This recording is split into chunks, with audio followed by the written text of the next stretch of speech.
Сәлеметсіңдер ме, балалар?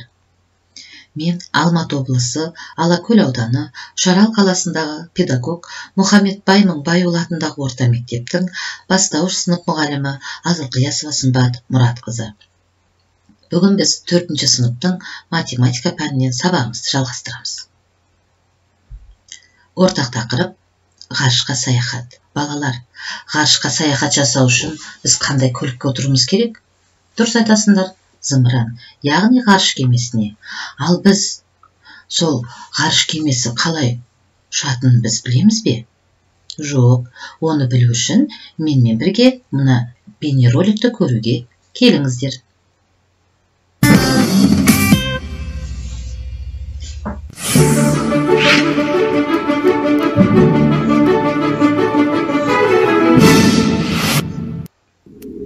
Ғарышта адамдар өмір сүре алмайды. Онда өте ыстық немесе өте суық болады. Адамдардың тіршілік етуіне қажетті су, жылу, жарық, тіпті ауа да жоқ. Ал ғарыш кемесінің ішінде адамдардың жердегідей өмір сүруіне барлық жағдай жасалған. Алайда онда кез келген уақытта ақау пайда болуы немесе күтпеген апаттық жағдай орын алуы мүмкін. Мұндай кезде скафандрдың ішінде ауаның мол қоры бар. Ол ғарышкерді ыстықтан, суықтан және шұғыл өзгерістерден қорғайды. Онымен тіпті ашық ғарышқа шығуға болады. Ал ғарышкер кемеден тым алыстап кетсе, жолдастарымен кез келген уақытта радио байланыс арқылы хабарласа алады.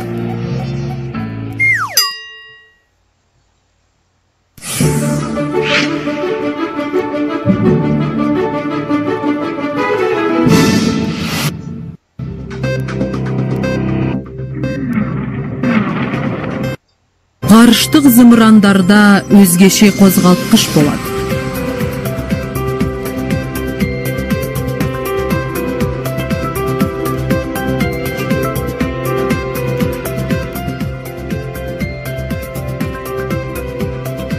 Ол 3 бірдей баспалдақтардан тұрады. Әр баспалдақта қозғалтқыш пен отын бактері бар. Бірінші болып қосылатын және жұмыс жасай бастайтын ең төменгі баспалдақ. Соның көмегімен зымыран жоғарыға көтеріледі.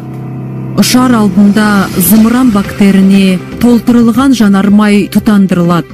Ол жанып газға айналады. Жоғары қысымның әсерімен газ зымыранды итеріп аспанға шығарады.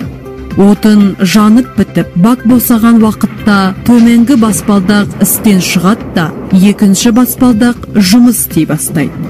Дәл осы кезде зымыран жылдамдық жинап, өте қатты ұшады. Отын біткен кезде екінші баспалдақ босайды да, ең соңғы үшінші баспалдақ қосылады. Осы сәт бірінші ғарыштық жылдамдық қосылып, кеме ашық кеңістікке шығады.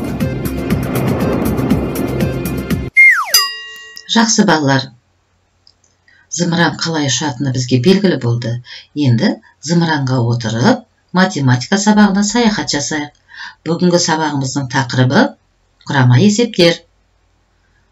Сабақ мақсаты әртүрлі құрама есептерді құрастыру, 3-4 амалмен шығарылатын есептерді модельдеу және түрлі әдіспен шығару, ең тиімді әдісті анықтау.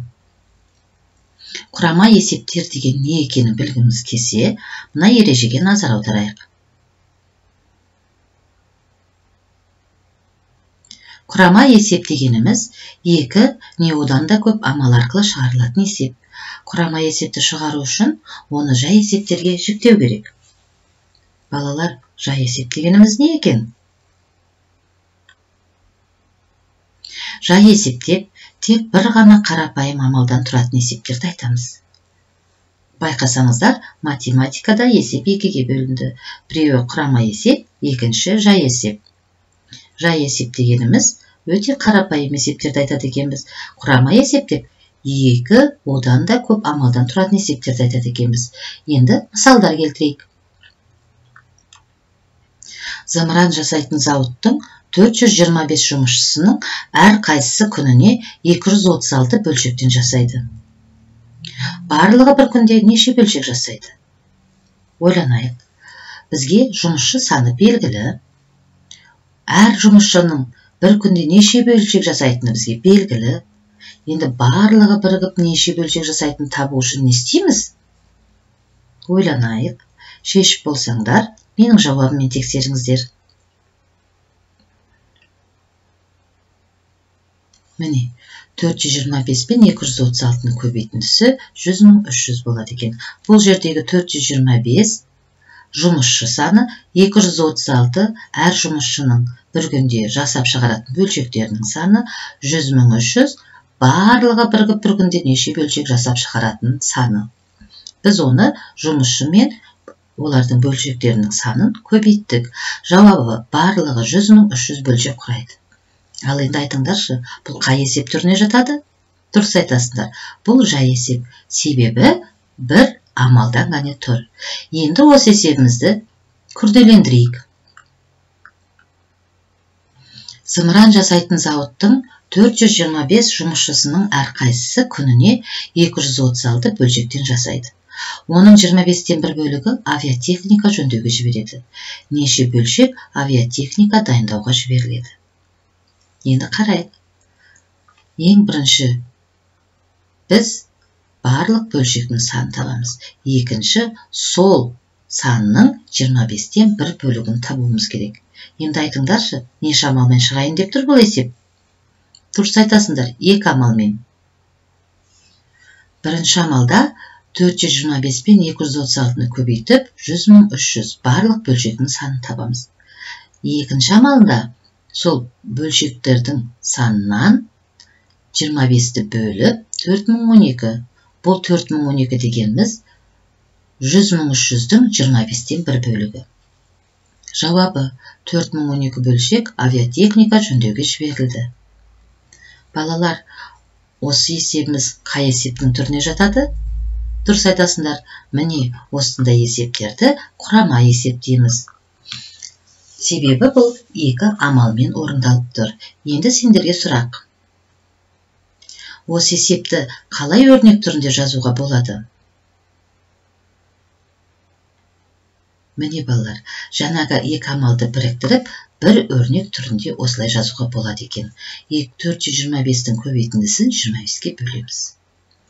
Бірінші амал және екінші амал. Енді осы жерден өзімізге таңдау жасауымызға да болады. Өрнек түрінде ықшамдап жазып алып шешкен оңай ма? Әлде жәнегідей бірінші амал, екінші амал деп бірінің астына бірін жазып шығарған оңай ма? Осы екеуін біреуін өзімізге таңдаймыз. Өзімізге тиімді жағын. Бірақ екі жолмен шығарсаңыздар да сіздер қателеспейсіздер.